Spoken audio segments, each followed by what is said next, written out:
જેતપુરમાં ઘણા સમયથી કાયદો અને વ્યવસ્થાની સ્થિતિ સાવ કથળી છે અને અમુક વિસ્તારોમાં દેશી અને વિદેશી દારૂનું વેચાણ ચાલુ છે તે બંધ કરવા બાબતે જેતપુર કોંગ્રેસ મહિલા આગેવાન શારદાબેન વેગડાએ ડીવાયએસપીને એક આવેદનપત્ર પાઠવેલ છે।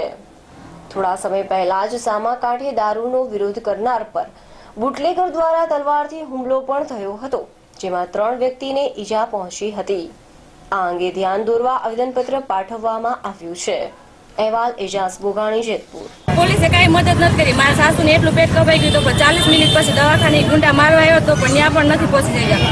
આખું પેટ કાપી નાખ્યું તો પોલીસ હજી કઈ કાર્યવાહી કરતી નથી અને હપ્તા ખાય એટલે હજી એક આરોપીને પકડ્યો છે, 3 આરોપી તો ફરાર જ છે। હજી એ કઈ કરશે તો એની જવાબદારી કોણ લેશે? તમારી પર શું હુમલો કર્યો ને કોણે કર્યો હતો? એ 3-4 માં એક ભાવેશભાઈ હતા, એ ભાઈ હતો ને એની માં ને ઓ કઈ વાત નાની વાતમાં મારા સાસુને ધાર્યું મારી દીધું। અને બીજા કોઈને મારેલું હતું? મારા કાકાજીને 2 કાકાજીને મારી દીધું। એ હાવ સિરિયસ છે, હજી અમદાવાદમાં છે। પછી એમાં કઈ એવું બનવું બન્યું? હોસ્પિટલ પાછળ આવ્યો તો ત્યાં પણ પોલીસ આવી નથી, ત્યાં પણ અમને મારવાની ધમકી આપીને ચલા ગયા। નિવાસી હતા, બરાબર? આખું હિન્દુસ્તાન જાણે છે કે ગાંધીજીને દારૂબંધી પસંદ નહોતી, એટલે દારૂબંધી જે છે એટલે કે એને બંધ કરો, એટલે કાયમ માટે બંધ કરો।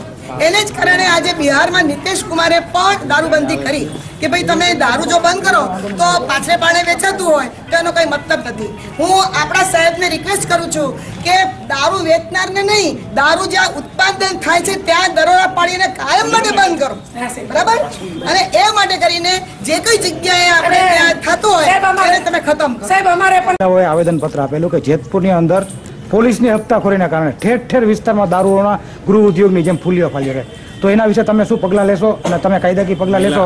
ગામના મહિલા આગેવાન શારદાબેન અને એમના સાથેના આપણે સેનાબેન ભાભી આ બધા અહીંયા આવેદનપત્ર લઈને આવેલા હતા, જેમાં દારૂ અંગેની રજૂઆત છે કે દારૂના કેસીસ, દારૂનો ધંધો ખુલ્લો ફાલે છે।